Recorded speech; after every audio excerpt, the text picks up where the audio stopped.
पानशेत धरणाची ही दृश्य आहेत।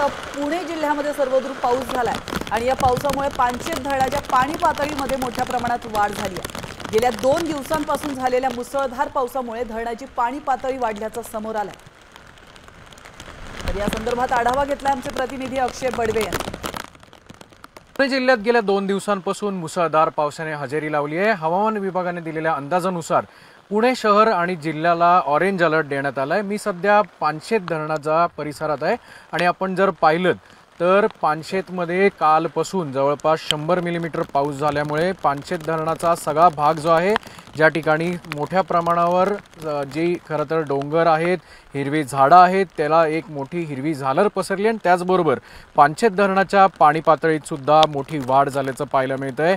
पुणे जिल्ह्यात गेल्या 2 दिवसांपासून मोठा पाऊस पडतोय आणि त्याच निमित्ताने पुणे जिल्ह्यातले आजूबाजूचे जे गावं आहेत तिथे देखील मोठा पाऊस बरसताना दिसतोय।